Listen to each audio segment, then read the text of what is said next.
하나님의 사랑을, 우리의 모든 신앙의 기본은 하나님, 성부 하나님의 사랑이에요. 성자 예수님은 우리에게는 오직 예수지만은 우리의 모든 신앙의 기본은 성부 하나님이에요. 그래서 성부 하나님에 대한 신앙이 똑바르지 않으면 성자 하나님을 보내주신 하나님의 그 깊고 참으로 진실하고 세상에 하나밖에 없는 그 진실한 사랑을 알 수가 없어요. 그럼 하나님이 우리가 뭐라고 보통 얘기하냐면 만유보다 크신 하나님이라 그래요. 만유는 뭐냐면 만물은 눈에 보이는 이 세상에 존재하는 모든 것이지만 만물, 눈에 보이는 것이에요. 만유는 눈에 보이지 아니하는 하늘과 땅, 저 물속, 온 우주, 온 우주에 존재하는 모든 존재를 가리켜서 만유라 그래요. 그래서 우리가 메시아를 들을 적에 그냥 만물의 주, 만물의 주 이러지 않아요. 왕, 왕, 만유의 주, 만유의 주. 보이지 않은 하늘, 땅, 바다, 온 세상에 속한 것을 만유라 그래요. 그래서 이 만유가 얼마나 크냐? 이 만유보다 크신 하나님, 크고 위대하고 강하신 하나님이라고 하신 속에는 우리가 헤아릴 길이 없는 크신 하나님, 전능하신 하나님이 그 속에 있는 것이에요. 전능하신 하나님, 천지를 만드신 하나님, 나의 아버지 되신 하나님. 제가 우리라는 말 대신 나이라는 말을 많이 써요. 우리라는 말을 대신 나, 개체 주어를 많이 쓰는데 그것은 하나님의 사건이 나 자신의 사건이 되게 하기 위해서 주로 이런 말을 써요. 나의 하나님. 근데 보통 우리의 하나님이에요. 이분이 얼마나 크시냐면요, 이 우리 눈에 우선 보이는 게 태양, 지구, 달, 별, 뭐 이런 게 보이죠. 그런데 태양이 4페이지 다 할 수가 없으니까 짧게 말해서 태양만 해도 얼마나 큰 것이냐, 이것은 반지름이 70만 킬로래. 뭐 70만 킬로, 70만 킬로, 7만 킬로도 아니고 70만이면 그냥 하여간 생각해 봅시다. 하여간 게다가 지구의 100배라고 그래요. 지구의 100배요. 그보다 더 많대. 게다가 무게만 해도 지구의 33만 배라고 그래요. 33만 배래요. 그럼 외부 온도가 6000도이지만 내부 온도는 1500만 도라 그래요. 그러니까 이 태양 하나 가지고 태양계를 도는 요 주위에 이것만 해도 무한무한히 크고 신비한데 불구하고 이 태양계가 우리 지금 발견된 것만도 한 200여 개가 더 있다는데 그보다 더 많이 존재한다 그래. 그러면 그 태양 하나가 그 빛과 열과 이것을 가지고 우주에 있는 이 지구에 있는, 지구 외에 다른 뭐가 있다고는 성경에는 기록이 안 돼 있으니까 저는 말 안 해요. 뭐 UFO가 있다 뭐다 있다 뭐 이러고 하지만요, 성경에는 그런 말 없어요. 그러니까 이 지구에 이 깜깜한 우주 공간 속에 홀로 존재하는 이 지구지만 겉에 명왕성이 무슨 요만하지만 이것은 우리가 도저히 헤아릴 길이 없는 너무너무 큰 이 지구. 이 지구가 다 모든 만물이 다 그 태양에 의해서 생명을 유지해 살고 가게 만드셨어요. 그러니까 우리가 도저히 상상할 수가 없는 우리의 아버지 하나님은, 창조주 하나님은, 전능하신 하나님은 우리가 도저히 까불고 함부로 말하고 뭐 이렇게 하실 분이 아니라는 얘기예요. 별은요, 사람이 좀 억지로 헤아려 본다고 하면 1초에 한 20개를 센다고 합시다. 똑딱 할 때 별을 20개를 센다고 합시다. 근데 그 하늘에 있는 내 눈에 보이는 별을 세려고 하면 10만 조년, 10만 조 년이 걸린대. 1년, 2년, 3년, 4년 10만 조 년이 걸린대. 그래서 아브라함아, 내가 저 하늘의 별을 세워라. 셀 수 있느냐? 아버지여 없나이다. 그래 네 자손이 저와 같이 되리라. 오늘날 아브라함의 자손이 이 땅에 하늘의 별수와 같이 많아요. 온 세상에 존재하는 각 족속, 방언, 모든 것을 망라한 온 세상에 하나님의 자녀가 하늘의 별수처럼 셀 수가 없이 많다고 말씀하신 대로 지금 이루어져요. 앞으로 과거 6,000년 동안, 신약 2,000년 동안, 앞으로 주님 오실 그 몇 년 동안 헤아릴 수 없이 셀 수 없이 많아요. 그럼 그 인간들은 다 누가 만드셨어요? 누가 만드셨어요? 아버지 엄마가 만드셨어요? 아버지 엄마는 그냥 하나의 도구야. 어? 인간은요 물 한 방울 못 만들어요. 피 한 방울 못 만들어요. 인간은 생명 자체를 만들 수가 없어요.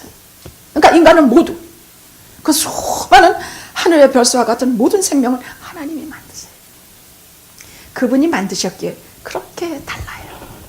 그렇게 다르고 그렇게 개성적이고 각종 나라, 피부, 색깔, 무슨 뭐 성격 뭐 그 하늘의 별수와 같은 수많은 인간이 다 달라요. 이것이 하나님의 전능하시며 이것이 우리 아버지의 권능이에요. 근데 문제는 이 만유에 대한 하나님의 아가페 사랑을 뭐 굳이 말하지 않아도 그 만드신 모든 만유에 대해서 하나님은 질서를 유지시키고 보관하시고 소멸하지 않게 하시며 다 돌보세요. 그런데 그 중에도 사람에 대한 것은 비교가 안 돼요. 사람에 대한 그분의 사랑, 그분의 무한하신 사랑은요, 요한복음 3장 16절 이렇게 말하고 있어요. 하나님이 세상이라는 게 뭐냐? 이 땅에 존재하는 다, 여기서 말하는 세상이라는 것은 각 나라 족속 인간들을 말해요. 이 만유 만물이 아니라 요한복음 3장에서 말하는 세상이라는 것은 각 나라 족속 다 인간들을 말해서, 사람들을 말해서 세상을 이처럼 사랑하사, 이처럼 사랑하사, 그리고 곧바로 이처럼 어떻게 사랑해? 독생자를 주셨어요. 독생자를 주셨으니 왜? 누구든지 하늘의 별수같이 수많은 인간들 속에서 하나님께서 혈통으로나 육정으로 나지 않은 예수 그리스도를 영접하는 자, 그는 하나님께서 그의 자녀로 만드신 자들이 영접하는 자, 멸망치 않고 영생을 얻게 하려 함이라. 우리는 지금 이 뜻을 참 몰라요. 이것을 알려면 제가 목회를 한 27년 했는데 27년 해오면서 간신히 느끼는 것이 참 많아요. 27년 성경을 들여보고 눈이 물러지도록 들여다보고 성경 한 권이 갈기갈기 찢기도록 들여다보고 나서도 수도 없이 까막눈같이 몰랐던 그 속에서 간신히 알아낸 것이 바로 하나님이 세상을, 인간들을 이처럼 사랑하사, 이처럼 어떻게 독생자라는 것은요 무슨 뜻이냐면 다른 자식 하나도 없고 그 아들 하나밖에 없다는 뜻이에요. 그 독생자를 주셨어. 내주셨어. 왜? 누구든지 이를 믿기만 하면 영원히 죽지 않고 영생을 얻게 하려 하신 그 무한하신 아가페 사랑, 아버지의 사랑, 우리에 대한 사랑, 그렇게 말씀하고 계세요. 왜냐하면요, 우리는 죄라는 거 알면서도 그냥 내가 죄인인데 뭐 뻔하지, 그리고 죄를 또 자꾸 짓고 있고 아무렇지도 않게 짓고 있어요. 그러니까 죄의 싹은 뭐예요? 사망이에요. 성경 말씀이 하나님의 말씀이야. 요만한 죄든 이만한 죄든 심을 칼로 베든 죄든 무슨 죄든 죽음이에요. 다 죽음이에요. 그러니까 하나님께서는 그 수많은 때를 져서 죽음으로 들어가는 인간들의 행렬을 보시면서 그냥 두실 수가 없는 것이에요.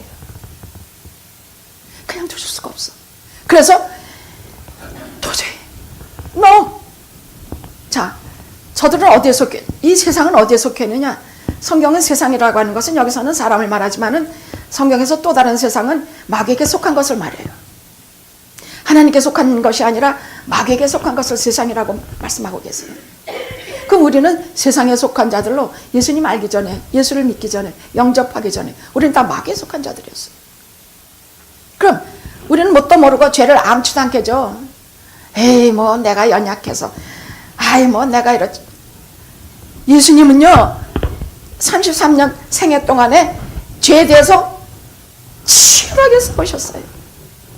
40일 광야에 마귀에게 시험 받으러 가서 세계에 기가 막힌 시험을 당하시고 그 시험을 하나님의 말씀으로 물리치고 난 이후에 성경을 보면 천사들이 와서 수정을 들었다 그래서 기진맥진하셨다는 얘기야.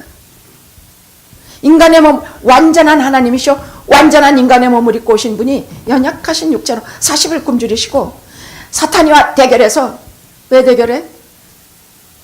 이처럼 사랑하사, 이처럼 세상을, 우리를 이처럼, 그걸 참 이해하지 못하겠지만 동시에 저는 그게 가슴에 사무쳐요.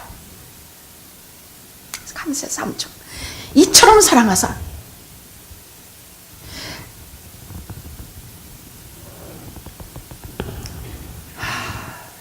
사람들은 너무나 죄를 아무렇지도 않게 져요. 예수님이 마귀에게 시험을 받는 40일 동안의 그 시험을 자세히 보시면 우리가 죄에 대해서 어떤 태도로 살아야 되는지 즉각 답이 나와요. 우리는 죄와 싸워야 돼요. 예수님이 싸우신 것처럼 생명 놓으시고 싸우신 것. 우리를 죽음에, 죄의 싹은 사망이기 때문에 죽으러 가는 이 모든 행렬들을 막으시기 위해서 주님이 가로막으시고 극락의 죄와 싸우셨어요. 사탄이와 싸우셨다는 얘기예요. 내주지 않기 위해서 이 세상에 계시는 동에도 싸우셨고, 당신을 깨뜨리심으로 싸우셨고, 하나님 나라에 가셔서 우편에 앉아 계시면서도 계속 우리를 위해 기도하고 계세요. 저는 이 중에 하나도 잘 믿지 않았어. 그런가 보다. 아니면 뭐 죄 짓고 싶어졌나? 죄인들이 살면서 당연히 물 맞으신 물고기가 물속에서 살듯이 그냥 물 마시듯이 그냥 죄인인데 죄 짓는 게 그렇지 않나? 아니요. 하나님이 세상을 이처럼 사랑하사. 어떤 사랑인지 가슴에 싹 친 이후로 그 사랑은 정말 생명, 너희는 마음을 다하고 목숨을 다하고 뜻을 다하고 힘을 다하여 주 너희 하나님을 사랑을 하셨지만은 하나님이 먼저 마음을 다하고 목숨 다하고 뜻을 다하고 힘을 다하여 우리를 사랑하셨다는 생각밖에 저는 들지가 않아요. 그렇게 사랑하셔서 인간들이 때를 지어서 모두 다 마귀 속으로 죽음으로 사망으로. 그래서 로즈힐이 한번 어머니 묘소에 갔다가 기절할 뻔했다니까요. 거기서 기도하고 이렇게 일어나는데 그 넓은 그 동산 거기가, 아니 이것이 만약 뚜껑이 다 열린다면 여기에 뭐가 있을까? 뭐가 있을까? 다 까무러칠 뻔했어. 그냥 잔디니 뭐니 이렇게 가려놨지만요, 그 속엔 수많은 시체와 해골들과 죽음과, 그게 인간의 운명이에요. 우리는 부모님이 돌아가시면 아유 막 슬프다, 남편이 죽으면 아유 정말 난 어떻게 살까 울고불고, 아내가 먼저 죽으면 아내가 호로비를 어떻게 살까 어쩌고 다 금방이야. 그렇게 보게 돼요. 그러니까 우리는요 그 공동묘지에 가가지고 그 속에서 왜 주님께서 하나님의 아들이에요. 모든 수많은 천군천사 만유의 주예요. 그분은 하나님이에요. 이 크신 온 우주를 다스리신 하나님의 아들이에요. 그분은 하나님이에요. 그분이 인간에 대한 이 만유에 비하면 우리 지구도 티끌과 같은 존재예요. 우리 인간 나 하나 비지도 않아요. 진짜 먼지 같은 존재예요. 근데 이 먼지를 만유보다 귀하다고 말씀하시고 만유보다 크다고 말씀하시고 극진히 살아가서 하나님의 아들까지 줘 보냈다는 얘기예요.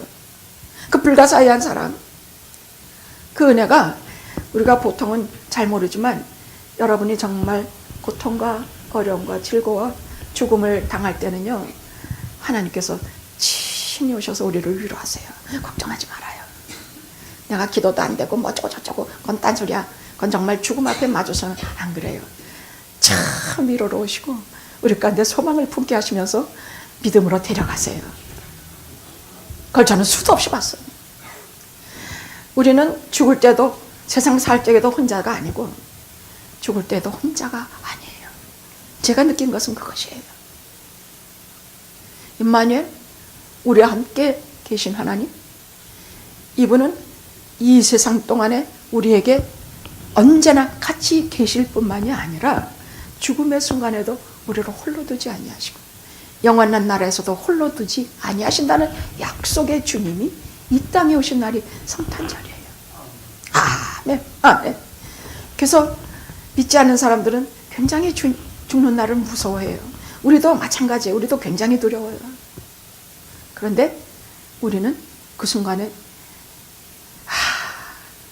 하나님께서 우리와 함께 계셔서 임마누엘 주님 함께 계셔서 참 위로하시고 두려워하는 우리에게 힘을 주시고 딱 손을 잡으시고 이 땅을 떠나 하나님 나라로 이민 가는 길을 친히 붙잡고 가세요. 그게 성도의 죽음이에요. 전 그걸 여러 번 봤어요. 그걸 생각을 하면, 근데 어떻게 그런 생각하면 어떻게 눈물이 안 나냐? 난 눈물이 안 나면 너무 이상해.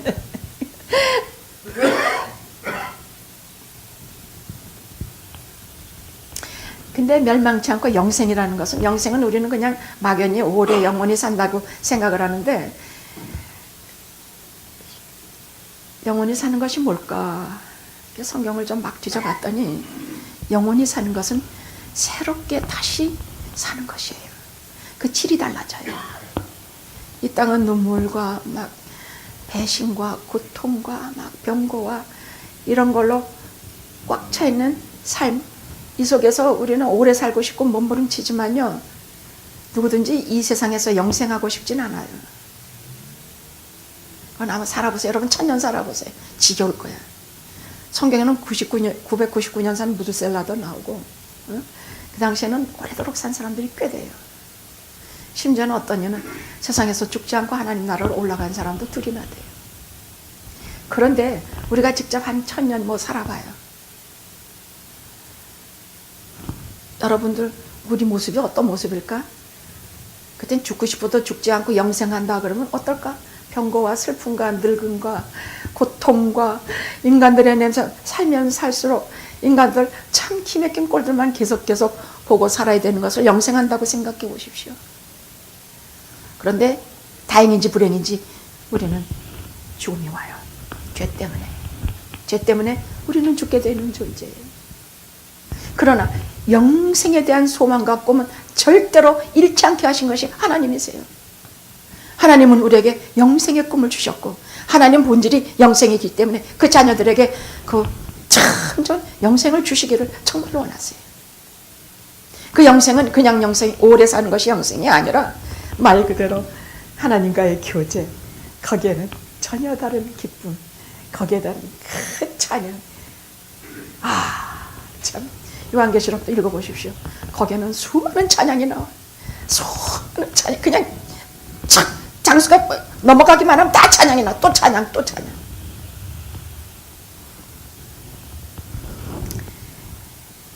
자, 죄와 죽음과 이런 숙명을 가진 인간임에도 불구하고 우리는 죄를 너무나 쉽게 범하고 죄에 대해서 아무렇지도 않게 넘어가요. 예수 믿는 자나 안 믿는 자나 또 거의 같은 수준이에요. 우리가 문희가 예수 믿는 자하고 의롭다고 인쳐주셔서 그렇죠. 우리 생각하는 것은 예수 안 믿는 사람하고 참 참 비슷해요. 욕심 부리고 또 나쁜 생각 품고 바람 필 생각만 하고 이만하면서 누구 쳐다보면 막 왜 나만 목사님 나만 쳐다보나 그럼 큰일 나죠. 그런 생각이나 하고 돈이면은 누구든지 다 지 사람 만들 수 있다는 착각 속에 살고 정말 돈도 나고 돈 어쩌고 돈 그냥 그렇게 하고 물론 돈 필요해요. 근데 돈도 $700 이상 아니 뭐 1년에 $7만 이상이면 별로 행복하지 않대요. $7만 정도면 1년 연수입이 행복하다 그래요. 그러니까 인간은 조건 가지고 행복한 존재로 만드시질 않았어요. 인간에 대해서 알려면요, 성경에 하나님을 우리가 봐야 알아요. 대체 난 어디서 온 존재일까? 우리 연집사님은 어디서 온 존재일까? 아버지 엄마? 그건 그냥 한 도구예요. 그 아버지 엄마 전에 누구? 할아버지고 누구 쭉 올라가면 누구야? 하나님이에요. 누구에게서 와서 하나님께 온 사람들이에요. 다른 말 귀에 듣지도 말아요. 그런 말 같은 소리 하지도 말아요. 성경은 하나님의 말씀이에요. 그럼 우리가 하나님께로 온 자들이기 때문에 우리는 어디 다시 돌아가? 하나님께로 돌아가요. 그게 우리의 소망이요, 우리의 구원이에요. 자, 오늘은 이 구원을 위해서, 오직 이 구원을 위해서 멸망치 않고 영생을 주기 위한 이 목적을 위해서 오신 메시아에 대한 탄생 기사가 짤막하게 나와 있는 것을 우리가 봅니다. 아주 간결히 나와 있어요. 우리 마태복음 1장 18, 19, 20, 21, 22, 23까지 여기에 보면은 예수 그리스도의 나심은 이러하니라 이렇게 나와요. 이 말은 무슨 뜻이냐? 인간의 기원을 그 뜻이 이러하니라, 예수의 탄생은 이러하니라. 그 말은 그냥 보통 우리가 탄생한다는 얘기가 아니야. 이것은 인간의 기원을 말하는 것이야. 한 인간이 훌륭하고 위대한 인간에 태어났다는 말이 아니라 삼위, 성부, 성자, 삼위 하나님의 삼위 하나님 중에 하나님 한 분이 이 땅에 오셨다는 얘기예요. 무슨 훌륭한 인간에 태어났다는 얘기가 아니에요. 성부, 성자 세 분 하나님 중에 성자 하나님이 예수 그리스도의 나심은 이러하니라. 그 기원을, 그 하나님이 이 땅에 오신 그 기원을 말씀하고 오신 것이에요. 그런데 누굴 통해서 오셨냐? 우리들의 모든 상상과 이 모습을 다 뛰어넘는 일이 하나님의 구원 방법이에요. 그 이름도 없는 시골 처녀 마리아에게 오셔서, 그 성경에 보면 그 여자가 무슨 학식이냐, 대학을 나왔나, 뭐 미모가 출중한가, 뭐 동네 남자들의 선망의 대상인가, 그런 말 한마디도 없어요. 그 마리아에게 정혼한 남편이 하나 있었어. 요셉이라는 의로운 사람이라 그래. 의롭다는 얘기는, 이때 의롭다는 얘기는 하나님의 율법을 잘 지키고 공의롭고 정의롭고 하나님을 순종하고 사는 사람을 말해요. 남편 요셉은 의로운 사람이라. 근데 지금 이들이 정혼 약혼기간이야. 정혼기간. 이건 우리 약혼기간하고는 좀 달라서 이건 준 결혼생활이야. 이건 결혼생활하고 거의 같아. 다만 그 같이 동침을 하지 않는 것뿐이에요. 이 1년 동안에 이거 정혼한 기간이라는 것은 아내로 불리고 남편으로 불리는 시간이에요. 그때는 예를 들어 남자가 먼저 죽으면 과부가 돼요. 여자가 죽으면 그 남자는 호레비가 되는 것이에요.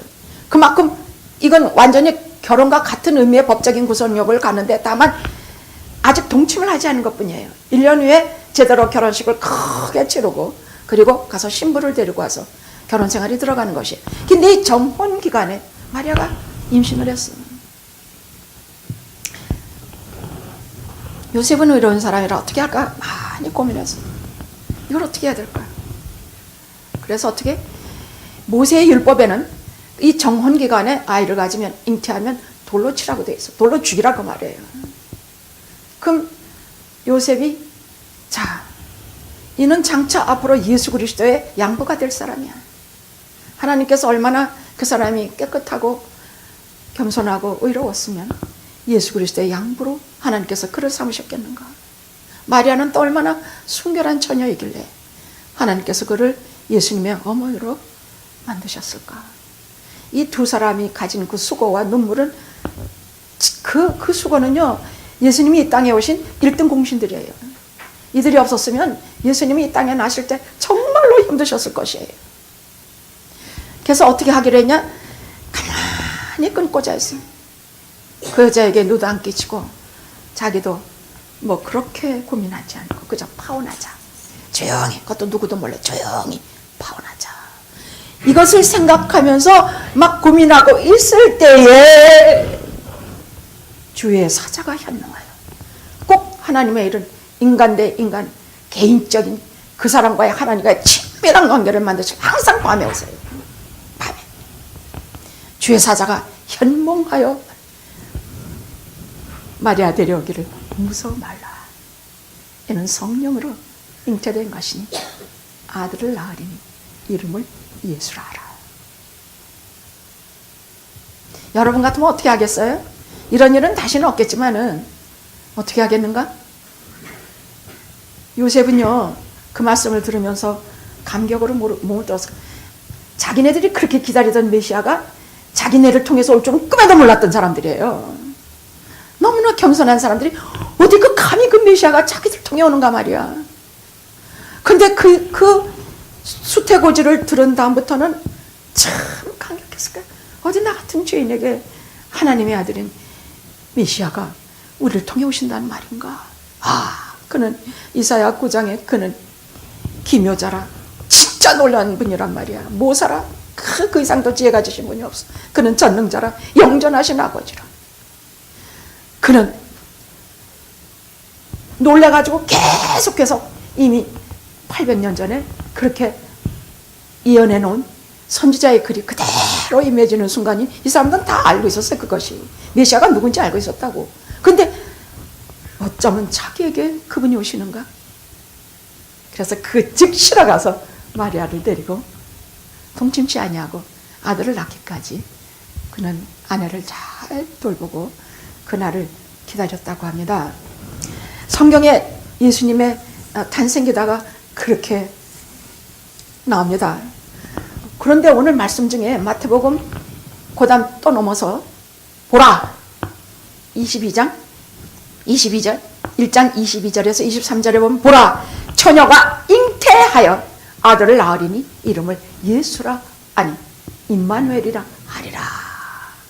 그러니까 아까 낮에도 말씀드렸습니다만 성탄에 이면은 딱 두 가지예요.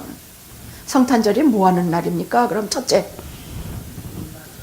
예수 그리스도 임마누엘, 예수 임마누엘 딱 이 두 가지예요. 예수는 뭐라고 말씀하셨냐? 자기 백성을 저희 죄에서 구원할 자.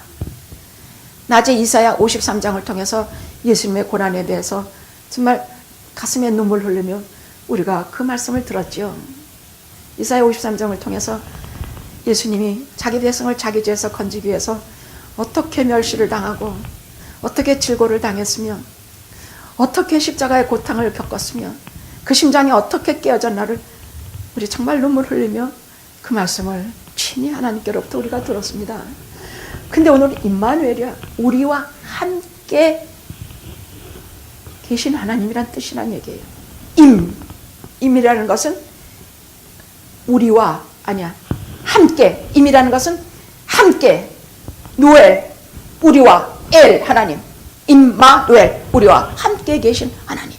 이 뜻이에요. 만약에 예수님이 이 땅에 오셔서 우리와 함께 계시지 않고 우리 사정 모든 것을 다 모르셨다면 우리가 뭐 예수님 뭐 그렇게 마음으로부터 우리가 그렇게 따르겠습니까? 그분 하나님이신데 우리 이렇게 배고픈 거 아십니까? 우리 이렇게 고통받는 거 아실까? 우리가 이렇게 죽음 때문에 우는 거 아실까? 근데 그분은 다 함께 계셔서 다 아셨습니다. 같이 주무시고 같이 마시고 같이 말씀하시고 슬픈 자를 위로하시고 죄 있는 자는 사해 주셨습니다. 가난한 자에게 복음을 전하시고 병든 자에게 그를 낫게 해주셨습니다. 그럼 예수님이 예수 그리스도로 이 땅에 오신 사역 뭘 하셨습니까? 그러면 여러분은 잊지 마시고 이렇게 대답하십시오. 하나님 나라를 첫째 선포하셨어요. 하나님 나라는 이와 같으니 진주장사 무슨 수많은 말씀이 있어요. 나는 그 천국 비유를 참 좋아해요. 진주장사는 제가 제일 좋아하는 예수님 비유예요. 다 팔아서 진주 하나 구하면 다른 거 다 팔아서 그걸 산대요. 근데 그 진주장사가 우리 모두가 됐으면 참 좋겠어요.